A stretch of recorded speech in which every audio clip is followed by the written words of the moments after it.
여러분 안녕하세요. 코리아타임스 아카데미 안성진입니다. 자, 오늘부터는 제가 한 주간에 있었던 어떤 재미나고 흥미로운 기사를 하나 엄선해서 그 안에 담긴 어떤 시사 용어, 시사 표현, 그리고 문법적인 요소들까지 여러분과 함께 다뤄보는 그런 시간을 갖겠습니다. 제가 오늘 가져온 주제는, today's topic은 자, actors marry라고 합니다. 배우들의 결혼. 자, 지난 5월 30일에 배우 원빈 씨와 이나영 씨가 결혼을 했죠. 여러분 보시다시피 사진에 나와 있는 것처럼 다정한 그리고 행복한 표정을 우리가 읽을 수가 있습니다. 자, 이 사진 기사가 저희 코리아타임스 6월 2일자 신문에 실렸었고, 그 내용에 대해서 제가 여러분께 소개를 해드리겠습니다. 바로 이 사진이 저희 6월 2일자 신문에 보시다시피 저렇게 실렸었고, 저것을 제가 좀 더 확대해서 텍스트를 가지고 여러분과 함께 하나씩 좀 중요 내용을 살펴보는 시간을 갖겠습니다. 자, 그래서 이것은 여러분 사진 설명이라고 합니다. 사진 설명은 하나의 사진이 있고 그 사진 아래에는 영어로 그 사진을 묘사해주는 이른바 이제 캡션이라고 하는 그 영어 문장이 나오는데, 이것을 우리가 사진 설명이라고 하죠. 우리말로는. 그래서 이 사진 설명은 한 크게 봤을 때는 두 가지 형태로 나뉩니다만은, 오늘 제가 가져온 것은 사진 설명 중에서도 사진 기사다, 이렇게 보시면 되겠고, 자, 보시는 것처럼 이 사진 하단에 보시는 자, actors marry라고 하는 이 표현이 있지 않습니까? 근데 제가 여러분 이해를 돕기 위해서 일부러 글자의 크기를 키워놨습니다. 자, 보시는 것처럼 다른 그 실제 문장이 시작되는 그 영어 문장과 크기가 다르다는 얘기는 이것이 하나의 사진 기사란 얘기예요. 자, 사진 기사라는 말씀을 좀 더 구체적으로 말씀드리면 후속되는 기사가 없다는 얘기입니다. 이것 자체가 하나의 기사로서 끝난다는 얘기입니다. 자, 그래서 actors marry처럼 이렇게 글자가 크지 않은 경우, 자, 이후에 나오는 문장과 같이 크기가 같은 크기로 나온다고 하면은 후속되는 영어 기사가 있다는 말씀이고, 지금처럼 제목 자체가 글자가 크게 나오는 경우에는 이것 자체가 하나의 사진 기사로서 끝나는 기사다, 이렇게 이해를 하시면 되겠고, 이것이 중요합니다. 신문의 이제 어떤 메커니즘이라고 보시면 되겠고요.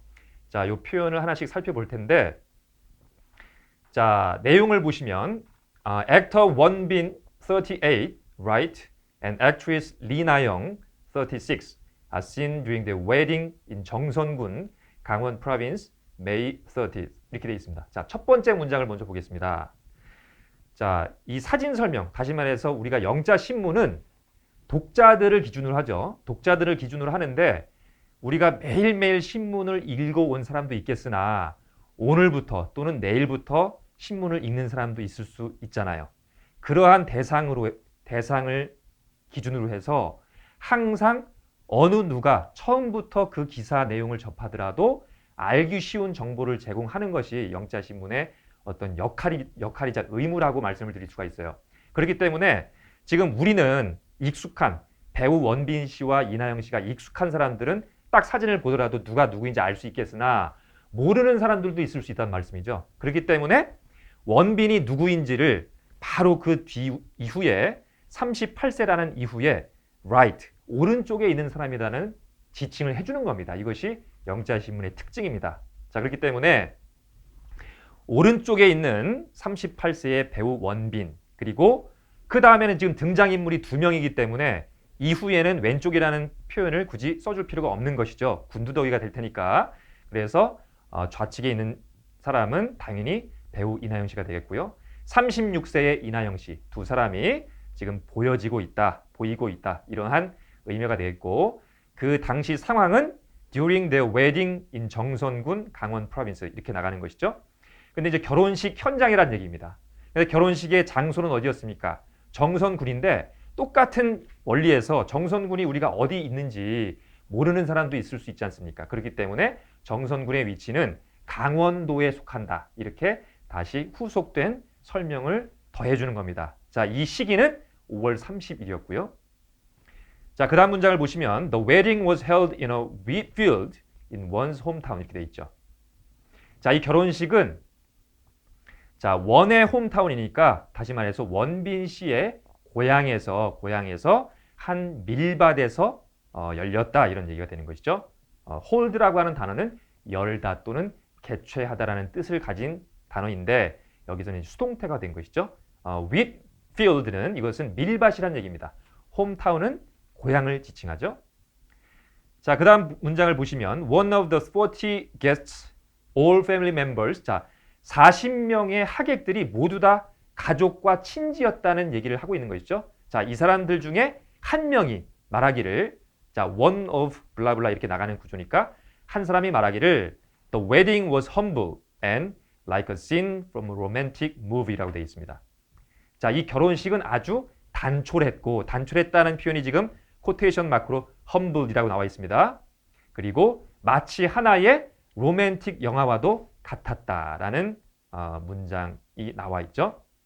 자, 마지막 문장입니다. The couple. 자, 이 두 부부는 이제 부부가 됐습니다. 결혼식을 했으니까 부부는 made their nuptial vows in a quiet, pious atmosphere 이렇게 나와 있죠. 자, 이 두 부부는 결혼 서약을 nuptial vows는 결혼 서약을 얘기합니다. 자, 아주 결혼 서약을 조용하고 차분하고 그리고 경건한 분위기에서 가졌다. 결혼 서약을 맺었다. 이렇게 문장이 끝나고 있습니다. 자, 그래서 제가 주황색 표시를 한 부분이 오늘 공부할 주요 단어들입니다. 주요 어휘들입니다. 그래서 hold는 뭐라고요? 열다 또는 갖다, 어떤 행사나 모임 등을 주최하다 또는 개최하다 이렇게 다양한 의미로도 쓸 수가 있고 자, Whitfield는 뭡니까? 밀밭이죠, 밀밭. 그리고 홈타운은 고향을 지칭하고요. 자, humble은 뭡니까? humble은 보통 겸손한 또는 빈천한 뭐 이렇게 좀 그 다른 다양한 컨텍스트에서는 그런 의미로도 쓰일 수 있겠으나 지금처럼 어떤 조촐한 또는 단촐한 이런 의미로도 얼마든지 많이 쓰일 수가 있고 신문에서는 그런 의미로도 많이 실제로 쓰이고 있습니다.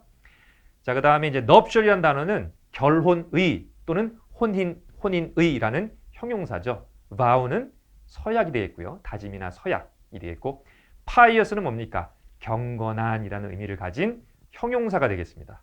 자, 그리고 atmosphere는 분위기라는 얘기죠. 자, 이것을 전체적으로 한번 정리하는 차원에서 제가 번역한 번역문과 함께 영어 원문을 같이 비교해 보면서 한번 확인하는 시간을 가져보시겠습니다. 자, 보시면 자, 쭉 눈으로 한번 읽어 보십시오. 우리말의 그 번역문과 여러분이 영어 원문을 같이 보시면서 다시 한번 읽어 보시길 바라고 제가 다시 한번 강조해서 말씀드리지만 지금 보시는 것처럼 사진 기사에 어떤 그 제목이 일반 다른 후속되는 문장보다 큰 경우에는 이것은 단독 사진 기사다. 단독 사진 기사라는 점을 잊지 마십시오. 자, 그래서 이것은 이 사진 기사 자체로 끝나고 이후에 후속되는 후속 기사가 없다. 이런 말씀을 드리고요. 자, 배우들의 결혼. 그래서 쭉 내용을 한번 읽어보시고 마지막 단어 정리 다시 한번 해보겠습니다. 자, 보시는 것처럼 오늘의 이제 키 보캐블러리는 hold는 뭐라고요? 열다 또는 개최하다.